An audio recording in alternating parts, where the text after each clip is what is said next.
everyone, and welcome back to another Shared Brewing episode, a little podcast for you today. My name is Tyler, and I'm joined together with my good friend and co-host Joel. Mate, how are you? Good, I'm good. Very caffeinated as always. Always. A little bit too much today. We were a bit scared. We were going over the brink there. Maybe we should put some breakfast into the schedule. Make sure we've got a bit of toast to soak up that caffeine. Yeah. We're going to have to get a toaster for the studio. Yeah. So today we're back to have some fun again, and we're going to be talking about how to start brewing at home and sort of a little bit more about what equipment you can start off with, how to get into it. It's maybe not as costly as you might think. A lot of the time it can be perceived as maybe a difficult hobby to get into. Yeah. I guess a bit more sort of like scary too, to jump straight into it. Because you'll probably find you do have some form of brewing equipment at home that you can use, like for example a French press. A lot of people have that just sitting in their cupboard. It's a great brewing method, very cost effective. You can even pick one up for $20, and all you need is just a bag of beans and away you go. That is good to know. Kettle. Yeah. Kettle, obviously. Yeah. If your house doesn't have a kettle, I'm asking questions. But then also, You've got a pot water, pan, all good. Yeah, if you've got a stove If you don't have a kitchen, maybe get a kitchen first. Maybe get a kitchen. But my tap actually has the most extreme hot water I've ever seen. So probably hotter than my kettle. So I can get away with it sometimes. You just pour straight from the tap. Straight from the tap into my V60. You've got a billy system straight in your house. Oh, I love it. So, first off, let's start off with maybe some of the common methods that we might find at home. You mentioned French press, and that is one that I've seen in a lot of people's homes. It's kind of a staple growing up that I've seen around a lot. I'm pretty sure that as soon as my sister moved out, I remember her getting a French press as the first thing she bought. Yeah. And not even being super into coffee or anything, but it's an easy item to find around home. Yeah, and to be fair, a lot of people think that method isn't really associated with brewing good coffee. But I mean, at the end of the day, if you've got really high quality coffee in a brew method, you can brew really tasty coffee. That's it. And it doesn't matter what device you're using. If you've got high quality specialty coffee, bang, you can make some delicious coffee at home. That's it. And we'll touch on some of the beans and stuff like that, and how to pick up the best beans for what you're brewing a bit later in the episode. But what are some other brewing methods that you find are really easy to start off with, and what would you recommend to your friends or family if they wanted to get into it? Hands down, definitely the French press, as we've just spoken about. Then I'd probably look at more sort of towards an AeroPress.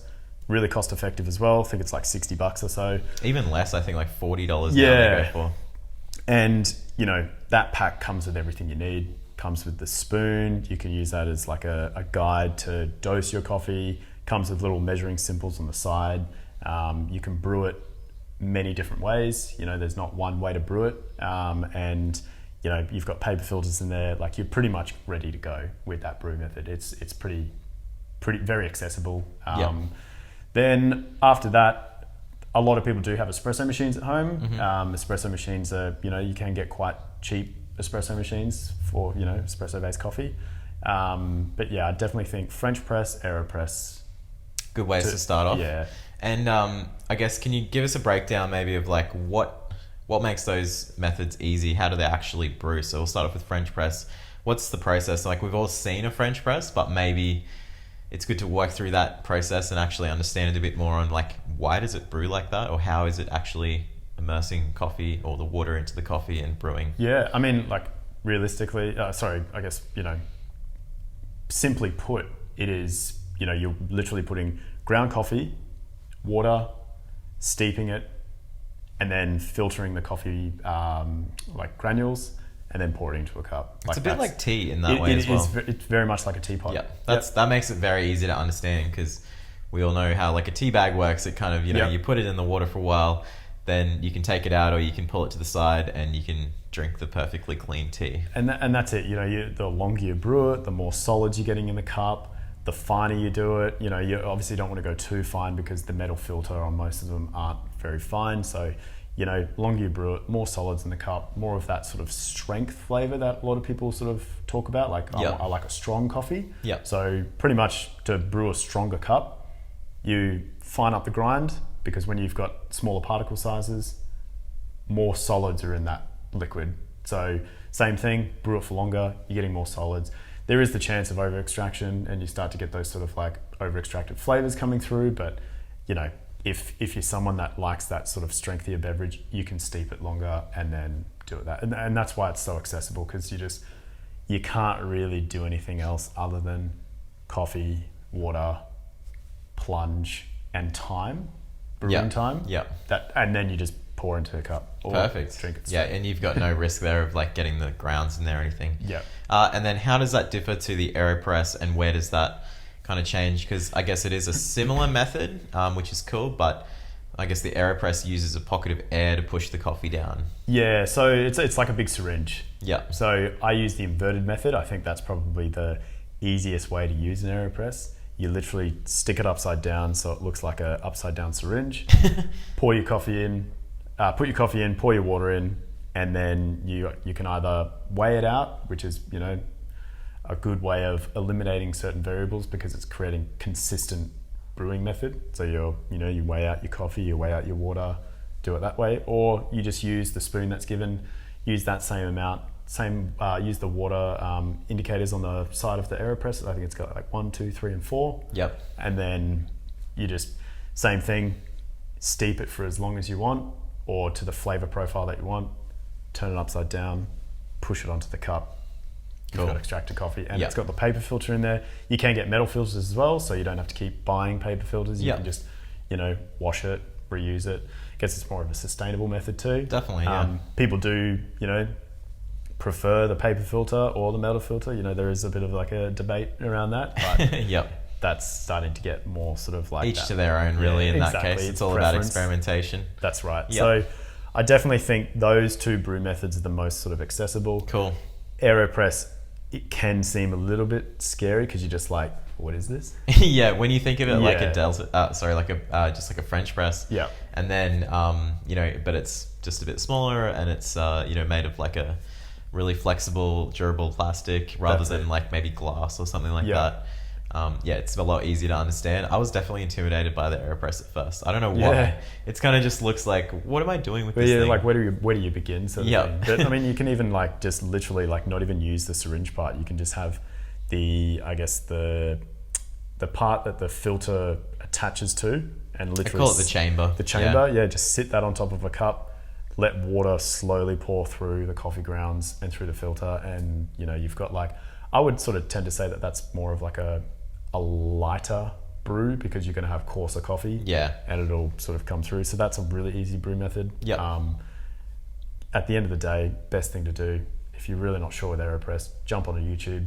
There are heaps of examples of how to brew it. I think there's like millions of recipes for AeroPress. There's a whole AeroPress championships, all that sort of stuff. So there's plenty of support online, and even probably friends too. If you have a friend who's into coffee and into specialty coffee or brews at home, chances are they're going to probably know how to use an AeroPress. So you can always reach out. Feel free to hit us up if you ever have any questions with brewing methods. Like those are definitely the most cost-effective ways. Cool. And I would say under $40 to get started with those. Absolutely. And once you've made that first initial investment, all it is just buying beans after that. Because you can get your local cafe or barista to grind the coffee for you if they've got a deli grinder there. Ideally, you don't want to get it ground beforehand. You want to grind on demand every time because you want to get that, the coffee oxidizes once it's ground. I mean, it oxidizes anyway, but when you've ground it up, there's more chance of oxidization because it's such smaller particles. But that's it. It's much of a muchness when you're starting out. Absolutely. As long as if you're going to a cafe and you're searching for some nice beans and they can grind them for you, and you keep them for a couple of weeks, that's totally fine, and it's going to be better than anything you're going to grab at your local supermarket necessarily or something like that. Because that's been probably pre-ground for about it's probably been pre-ground 6 for months. 6 months to 6 years. So anything like that is a great option to start off with. And when you really get into it a little bit more, you might want to grab a grinder, either a hand grinder or an electric grinder. But that's kind of like a down the track thing. Absolutely. A lot of my friends even who are really into coffee don't have a grinder, and that's just the way they prefer to travel because they prefer to jump up and have more fun making the coffee than having to do the whole process. And that's totally fine. Works for them. And it's easy. You don't have to worry. Like you've taken that variable out, and you can let someone else avoid exactly. That. So you just go home, fill it up, brew your coffee, away you go. Cool. Easy. And okay, cool. So French press and AeroPress, I agree. Great methods to start off with, both under, $50. Let's say $50 is a great starting point for that. And then what are some other ways that you can start brewing it at home, maybe without some equipment even? I know like Brill would be a great option. If you could touch on that and some other options like the parachutes that I've seen from Single O, and stuff like that. I mean, that's exactly right. You've got, instant specialty coffee, which they've literally, like what we've done with Brill, we've taken out that, I guess, process. Yep. So, Brill's in itself is a brewing method. You don't have to worry. All you need is just, a cup, teaspoon, hot water, and milk of your choice. That's as simple as it is. Same with these parachutes as well. They come in like a individual packet where it's like this paper sort of, it looks very similar to like a parachute style thing. You open it up and it sits on top of the cup, and it's like a pour over. Yeah, it's a pour over drip bag sort of thing that is all in one and pre-packaged. And I think the way they did it, I jumped on like a Instagram live where they were Single O were talking with the guys in Japan about it, and I think they use nitrous to flush the bags out of all of the oxygen. So it can actually stay fresh in there for a couple of months. And that way it just helps it, even though it is ground coffee, it's actually been sealed really well and got a lot of that oxygen out to, prevent that oxidization, was it? Oxidization, And like, to be honest as well, pods are very similar in that sense pods as are well. also an option. There are some great pods coming out. Like I know Industry Beans have got an Ethiopian Asasala as one of their pods coming out, which is like, that coffee is like top tier, high quality coffee. And now you can get in a pod. Like you just push a button, bang, extracted coffee. Like, it's the same as instant specialty coffee. It's already done for you. All you're doing is just moving liquid through it to dissolve it. That's it. I think like pods in themselves have become, they can be quite taboo really in the specialty coffee side of things because of maybe the coffee that it's associated with, but the brewing method itself and the waste, that can be massive. But when you're using like compostable or recycled plastics for the actual pods themselves, and then putting good like high grade coffee in them from a specialty coffee roaster who really cares about their product, really the pod is actually just a brewing method. Absolutely. And it's easy, simple. If you've already got one at home, which is also a lot of people do, just like the French press, you've got one in the family home, or your friend might have one that they can lend you or something like that, then the best step would be to just go out and search for some good pods. Go into your parents' place or something like that. They've got that they've got a pod machine. Pocket some pods on the way. That's it. They can drink the shitty, what's it called, Nespresso, and then you whip out your little specialty coffee pods, and bang, you've got some delicious coffee. So that's cool. So there's instant, there's French press, AeroPress, even some specialty coffee pods.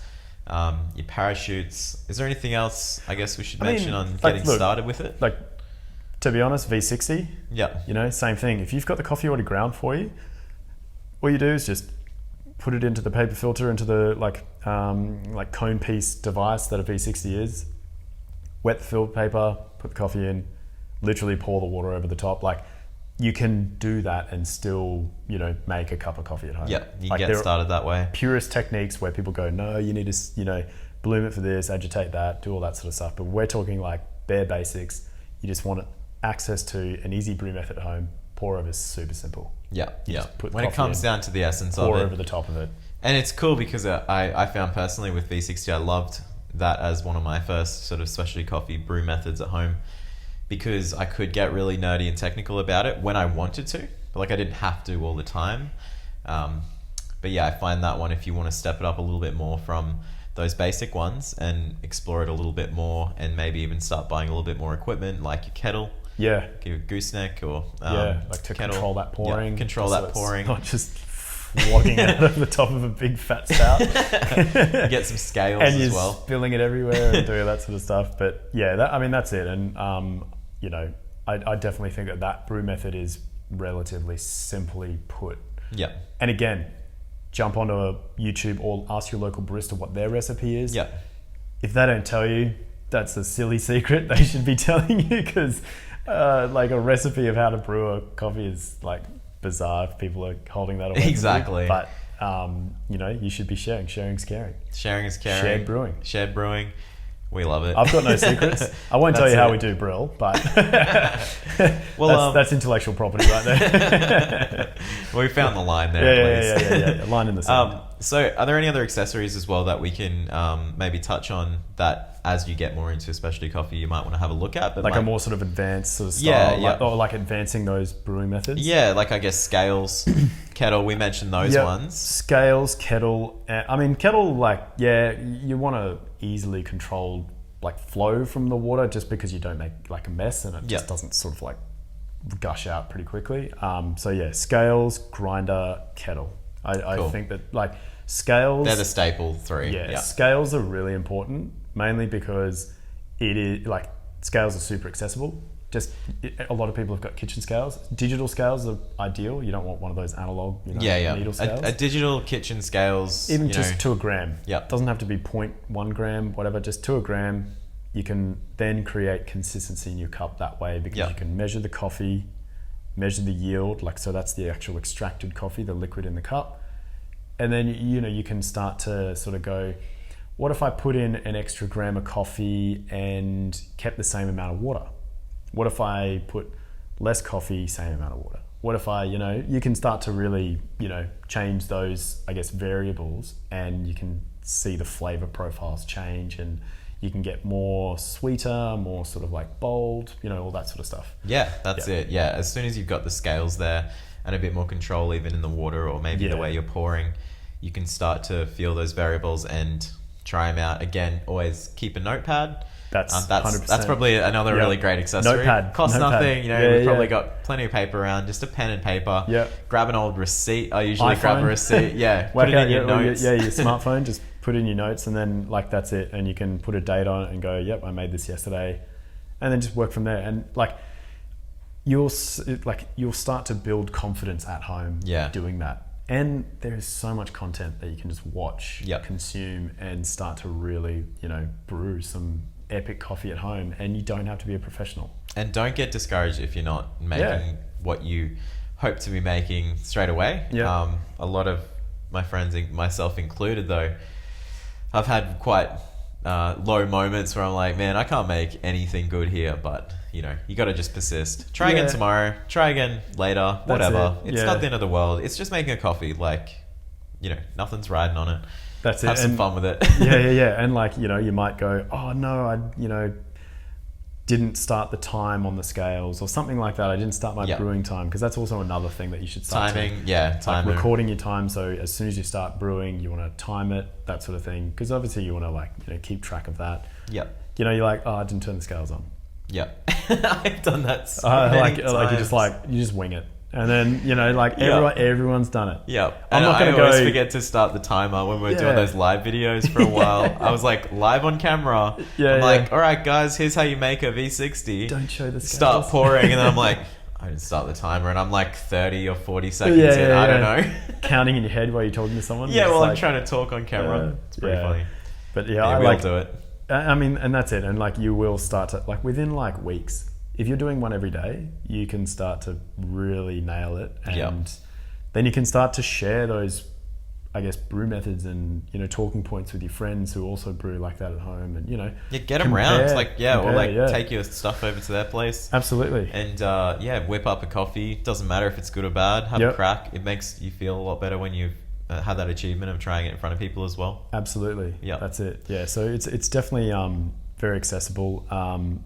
And, once you sort of do start to really nail that, I guess those less space consuming brew methods, like plunger straight in the cupboard. Yeah.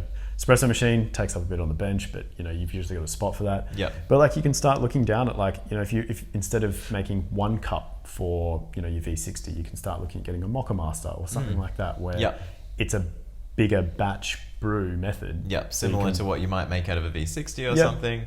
But same concept, a liter at a time rather than 200 mils or something like that. Yeah, same concept. It's a pour over, so you're pouring water over the top of the coffee. Like all of these are very like Chemex, V60. They're all pour over methods. The parachutes as well. So you've got like Mocha Master's great because you literally grind your coffee, put it into the like filter section with the paper filter, and you just turn it on. Yeah. And goes. You can agitate it and do little like. It heats the water, it drips it on at a steady rate, and then you've got a valve there you can open and close if you want to. If you want to do like a little bit of a pre-infusion. Yeah, exactly. That's it. But otherwise, you could leave that open, just walk away, and if come back, and you've got some sick coffee. If you've got some really high quality coffee, you'll have a cup that you can enjoy. You know, like it doesn't have to. Yeah. If you're at home and you're just wanting like a nice tasty coffee and you don't want to just don't want to drink anything rubbish, that like if you've got good quality beans, you're generally going to get a pretty decent cup. Cool. Well, let's talk about the beans for a second. Yeah. So you're, you're ready to brew. You've got your brew equipment. Maybe you've got an AeroPress or something like that. You've whipped out mum and dad's old French press. You've whipped out the French press. You've dusted it off. You've thrown it in the dishwasher or something. And you're ready to go, but you need some good quality beans. Now, what are we actually shopping for when we go to a really good cafe? You know, they've got some nice specialty coffee.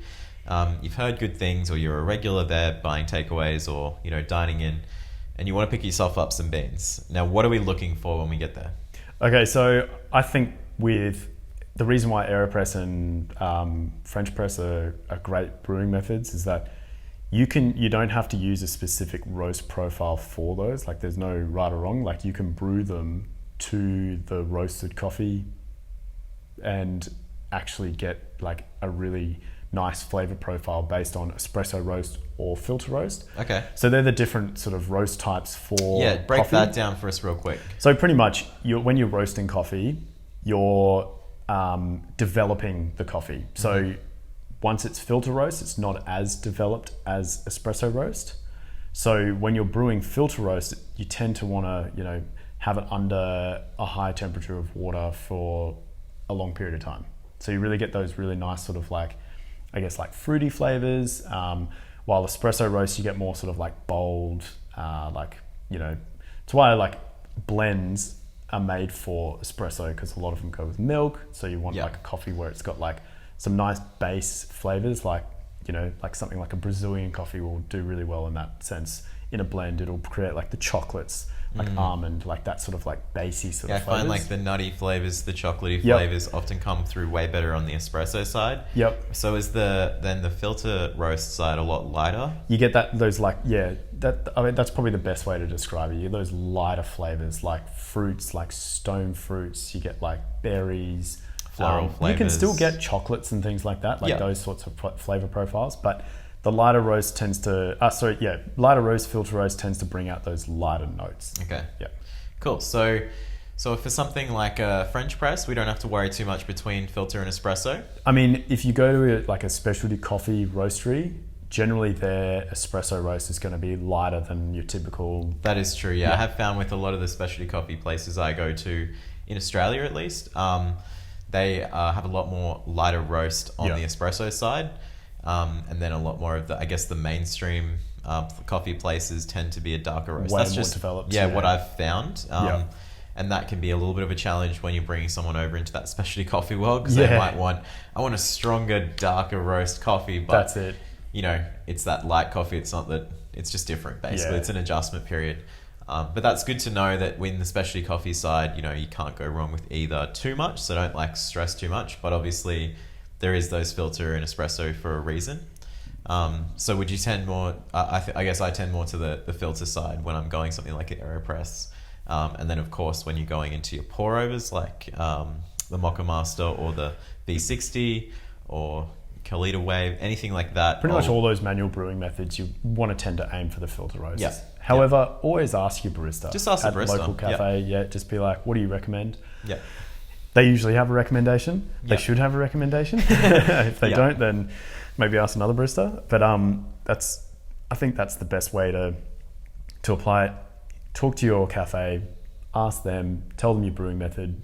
What do they recommend? They'll usually recommend you a coffee that they're really liking too. Yeah. Or they'll say, look, this one tastes, apricots and, slight chocolatey orange notes. While this one here is your typical natural Ethiopian where it's real funky. You've got some real blueberries and berry flavors coming through. It's quite lighter. and then you kind of go, oh, okay, I like chocolates and, orange and stone fruits. So let's go for that coffee. So I definitely think first thing, talk to the cafe that you buy your beans from or your roastery, your local roastery. And then that's probably the best way to go for. But with French press, AeroPress, you can use either raw, espresso or filter. It more comes down to a preference thing. Cool. So give it a crack. Just try. Chat to your barista. Get some fresh coffee. I like to recommend, getting coffee that's between 1 week after roast date through maybe I'd say 3 weeks. Yeah, 7 days post roast is a good way to start. Yeah, for a lot of roasteries, a lot of different roast profiles. I think 7 days is a good place to start. Sometimes even 14 days post roast, it really starts to open up the coffee, and you can get some amazing, clean, crisp flavors. If it's too fresh, you get those sort of grassy. It's like kind of like eating an unripe fruit. Yeah. You like if you eat a unripe banana, it's got that chalkiness. It's very similar to coffee. Okay. You can get those like powdery notes in your mouth. That's if it's like say 1 to 2, 3 days post roast. Definitely aim for that 7 days, and then 7 days through to I think about 3 weeks is a good point. Obviously, if it's a bit older than that, don't stress. But that's a sweet spot. Filter coffee as well. Like some of the filter coffees that I've had my cupboard for like 2 months, and I whip them out, and I'm like, they're still delicious. Cool. Yeah. So we're about to wrap up pretty soon, but I thought let's go through a quick recipe, like maybe just a favorite one of yours of any of those brew methods that we can recommend to people to start at home with. Do you want to maybe run through a French press or? French press I haven't made in a while, so I'd probably aim for more sort of like I've got a pretty decent like AeroPress method. Yeah, cool. Run us through your AeroPress so method. That'd be great. It's very similar to a V60, I guess, dosage. Like you want to just start off at 15 grams. I think usually if you got pre-ground coffee and you've just got the plastic spoon that comes with the AeroPress, that usually holds around 15, 16 grams. That's what I found. So just level one of those bad boys out. Mm-hmm. Obviously, all coffees are different because of the actual structure of the coffee. Ones might seem less, but they're the same weight, which is why it comes down to scales. Is really important. But just a level scoop into the AeroPress, fill up to the 4 on the AeroPress. You can just pretty much just pour straight in, give it a good agitate because you want to make sure that the water saturates all the grinds. Okay. Because then you're evenly extracting the coffee flavors out of those like ground up coffee. Yeah. 2 minutes, flip it onto a cup, press it down, away you go. And you want it sort of to be that sort of, if you're grinding at home with a grinder, you want it to be sort of like that kind of, fairly granularly, like almost like cracked pepper sort of stuff. Yeah. Yep. Cool. What about you? Do you know what's really funny is that I was going to actually recommend an AeroPress recipe. There you go. And it was very similar to that. Yeah. Pretty much exactly. Like that's a really basic way of making it, and you get a really nice cup. And because I had someone message me just the other day and they said, I don't have a scales, just got an AeroPress. Can you fire off like a quick recipe to recommend on how to whip up a good cup? And that's exactly what I said. Level teaspoon or level scoop that comes with it. Yep. Of like a medium grind coffee. Yeah. Fill it up to that 4 mark and leave it for 2 minutes and you're good to go. Get a spoon in there, agitate it all. Like that is so simple. Yeah. Like it's super simple. So super simple. Love it. Cool. Well, let's finish up here. Yeah. But first off, I just want to ask as well and maybe introduce a new little thing at the end of each episode. We chat about a coffee that we've had in the last week that we really enjoyed. And we actually had a really nice one just this morning. So it was a Colombian coffee from Pastime Roasters. 60-hour maceration. 60-hour maceration. Amazing, was the process. And that coffee tastes like an apricot. It is insane. You open the bag, amazing, beautiful coffee. It's one of those like wow factor coffees. Yeah, that's awesome. Well, let us know. I reckon let us know about your epic experiences. Send us a DM. What have you been enjoying in the last week or so? Absolutely. Love to hear it. Love to hear about how you guys are brewing at home. And we're going to keep enjoying specialty coffee every day. And we're probably going to have another coffee after this. We're going to make another coffee after this. So, sorry, we're going to have to leave you because we need more coffee. Yeah. See you, gang. Thanks, guys. We'll see you guys next time. Cheers.